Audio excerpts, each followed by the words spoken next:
고린도후서 12장 7절에서 10절. 여러 계시를 받은 것이 지극히 크므로 너무 자만하지 않게 하려고 내 육체에 가시 곧 사탄의 사자를 주셨으니 이는 나를 쳐서 너무 자만하지 않게 하려 하심이라. 이것이 내게서 떠나가기 위하여 내가 3번 주께 간구하였더니 나에게 이르시기를 내 은혜가 내게 족하도다. 이는 내 능력이 약한 데서 온전하여짐이라 하신지라. 그러므로 도리어 크게 기뻐함으로 나의 여러 약한 것들에 대하여 자랑하리니 이는 그리스도의 능력이 내게 머물게 하려 함이라. 그러므로 내가 그리스도를 위하여 약한 것들과 능력과 궁핍과 박해와 곤고를 기뻐하노니 이는 내가 약한 그때의 강함이라. 사람은 누구나 끝까지 가지고 있어야만 하는 약한 것들이 있습니다. 내가 노력하고 기도해도 그것에 변화가 없다면 그 약한 것들은 하나님의 은혜라고 여기서 말합니다. 내가 원하는 바를 얻었을 때, 기도가 내 뜻대로 응답되었을 때, 내가 건강할 때, 내가 돈이 많을 때 등등 이런 좋은 일들이 있을 때만 은혜 받았다고 생각하면 우리는 하나님의 은혜에 대해 많은 부분을 놓치고 있습니다. 왜냐하면 그러지 않을 때가 더 많기 때문입니다. 내가 부족하지 않으면 교만하게 됩니다. 신앙이 없어지고 사랑받을 만하고 구원받을 만하다고 생각하게 됩니다. 감사가 사라지게 됩니다. 반면에 내가 부족하면 겸손히 하나님을 더 의지해서 더 신앙적인 사람이 되는 원리입니다.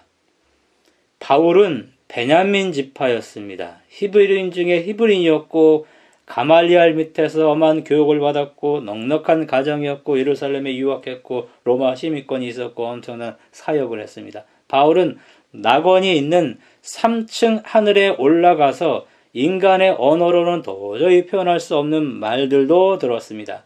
바울은 자랑하지 않을 수 없는 사람이었습니다.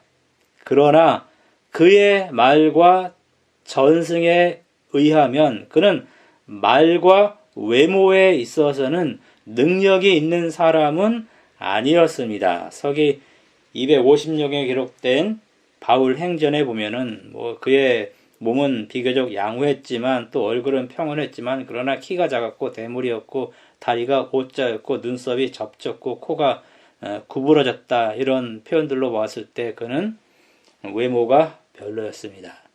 더 나아가 바울은 오늘 본문에서 육체에 가시가 있었다고 이렇게 말하죠. 그래서 그것 때문에 그는 고생했습니다. 그는 하나님이 자고하지 않게 하려고 그에게 육체의 가시를 주었다고 언급을 합니다. 고린도 교인들은 이 육체의 가시가 무엇인지를 알았을 것입니다. 그 육체의 가시가 무엇인지에 대해서 수세기에 걸쳐서 여러 설들이 있습니다. 귓병이었다, 지독한 두통이었다, 영적인 유혹이었다, 반대와 핍박이었다, 육적인 유혹이었다, 곤고와 적대자들이었다, 사도로서의 사역을 회포하고자 하는 그런 데서 오는 양심의 가책, 또는 회심 전에 그리스도인들에게 강한 양심의 가책, 믿지 않는 유대인 동료들로 인한 큰 슬픔과 계속된 고통, 특별한 시험, 십자가, 육체적인 외모, 간질병, 정신병, 신경쇠약, 언어장애, 말라리아, 파상염, 육체의 불안정한 괴로움, 히스테리, 우울증, 통풍, 류머티스, 좌골신경등, 위병, 나병, 머리에 이, 귀머거리, 이빨의 통증, 안질, 이렇게 최소한 지금까지 32개 정도의 설들이 있습니다. 그가 다메섹 도상에서 눈이 멀었지요. 그리고 이전처럼 정상으로 회복되지 못했을 수도 있습니다. 갈라디아 4장 15절의 표현과 6장 11절에 볼 수 없는 사람이 쓴 큰 글씨인 것으로 본다면 안질일 가능성이 가장 높습니다. 바울은 시력이 나쁜 것이 전도에 방해가 되어서 하나님께 3번 간구했으나 부정적인 응답을 받았습니다. 내 은혜가 내게 족하도다. 이는 내 능력이 약한 데서 온전하여짐이라. 이런 표현을 아그라파라고 말합니다. 빨간 글씨로 된 성경도 있습니다. 복음서에 있지 않지만은 예수님이 직접 말한 표현을 이렇게 설명합니다. 여기 보면은 족하다라는 이 단어를 보면은요, 현재의 지속적인 경험을 말하는 표현입니다. 하나님은 육체의 가시를 제거해 주지 않았어요. 바울이 그것을 현재 계속 감당할 수 있는 은혜와 능력을 넘치도록 주었다고 여기 말합니다. 그렇다면 육체의 가시는 하나님의 은혜였습니다. 인간적인 약점이 없었으면 바울은 교만해서 자기가 신처럼 떠받들림 당할 수도 있었습니다. 여기 자고하다라는 이 단어, 7절에 표현된 단어, 이것은 데살로니가후서 2장 4절에서 불법의 사람을 묘사하는 단어입니다. 육체의 가시는 바울의 영적 교만을 막기 위한 하나님의 섭리였습니다. 인간적인 약점이 있으면은 자기 능력이 하나님에게서 왔음을 자각하고 겸손해집니다. 약할 때 하나님을 더 의지하게 됩니다. 하나님의 능력이 더 나타나는 이 비밀을 체험한 바울, 그는 10절에 고백합니다. 내가 약한 그때 곧 강하다, 이렇게 말합니다. 구약에 나오는 야곱을 잠시 한번 생각해 봅니다. 천사와 씨름한 야곱도 겸손과 회개와 자기를 포기함으로 승리합니다. 천사로 나타난 그리스도가 그의 환도뼈에 손을 대자 절뚝거립니다. 그때 그는 인간의 도움과 능력이 얼마나 헛된 것임을 깨닫게 됩니다. 그의 유일한 도움이 하나님에게서 와야 한다는 것을 그때 절실히 깨달았습니다. 야곱은 그때 환도뼈를 다칩니다. 그 이후 50여 년을 절면서 살았지만 히브리서 11장 21절에 보면은 그의 지팡이에 의지하여 경배드렸다, 이렇게 말합니다. 아파서 약을 드시는 사람들은 약에 의지하여 하나님을 경배해야 합니다. 무릎이 아픈 분들은 연골 주사를 맞고 그것에 의지하여 하나님을 경배해야 합니다. 야곱이 그렇게 살았습니다. 야곱은 발을 절 때마다 그때의 씨름을 생각했을 것입니다. 속임수와 잔꾀에 능하고 교활했던 야곱, 이제는 지팡이를 의지해야만 하듯이 언제나 하나님을 의존해야 한다는 것을 잊지 않았을 것입니다. 이것이 바로 야곱에게 능력의 근원이 되었습니다. 어려운 일을 만날 때마다 다 내려놓고 주님을 의지해야만 합니다. 그때 하나님의 기적을 체험할 것입니다. 마지막 환난의 때에 우리는 가장 연약할 것입니다. 그러나 그때 하나님의 능력을 가장 많이 체험할 것입니다. 그때 하나님이 우리를 보호하고 부양해 줄 것이기 때문입니다. 어느 마을에 온천과 냉천이 나란히 붙어 있어서 뜨거운 물과 찬물이 동시에 솟아오릅니다. 동네 아낙네들은 온천에 빨래를 삶고 냉천에서 헹구어 깨끗해진 옷을 집으로 가져갑니다.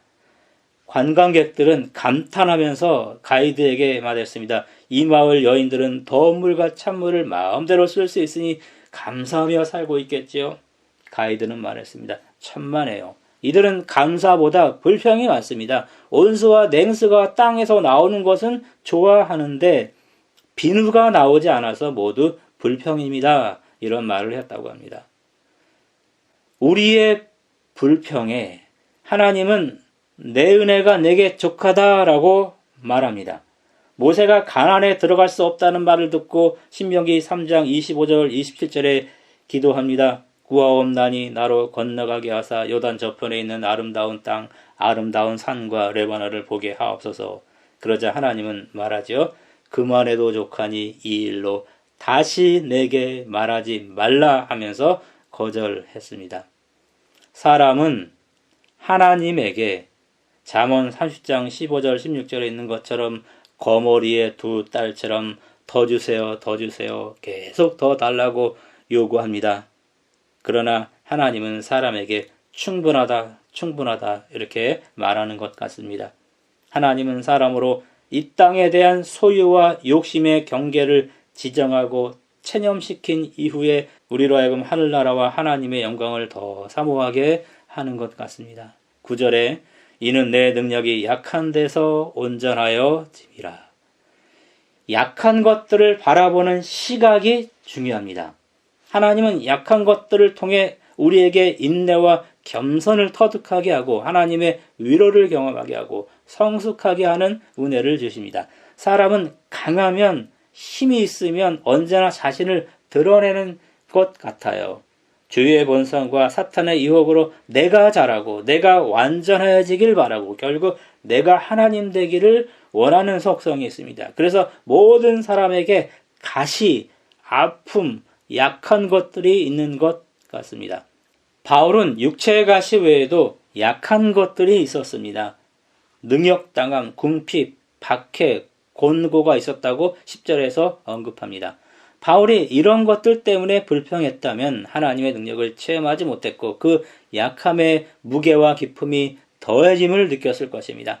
강한 것들을 자랑하면 교만해집니다. 반면에 약한 것들을 자랑하면 겸손해지는 것 같습니다. 바울은 강한 것에 대해 참말을 해도 다른 사람들이 지나치게 생각할 수 있어서 자랑하지 않았다고 6절에 언급을 합니다. 경쟁사회에서 누구나 강자가 되기를 원합니다. 누구나 인정받는 지도자가 되기를 원합니다. 누구나 꼬리보다는 머리가 되려고 합니다.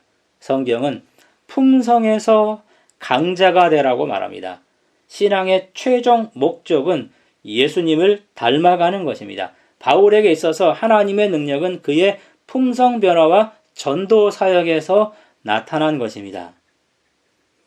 가장 약하기 때문에 불평하면 더 힘들어지고 자신이 망가집니다. 그러나 그때 하나님을 완전히 의지하면 가장 완전히 그리스도의 능력이 나타납니다. 그래서 바울은 12장 10절에 내가 약할 그때 곧 강하다라는 고백을 합니다. 소화장치의 위력은 연약함에서 옵니다.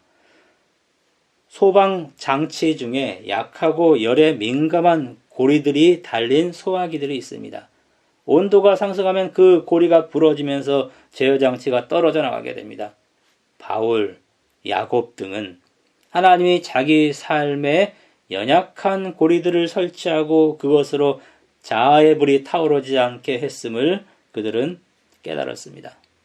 손으로 짠 융단의 바깥은 정확하고 창조성이 발휘된 예술품입니다. 그러나 안쪽 면은 실과 매듭으로 아주 어지럽게 얽혀 있습니다.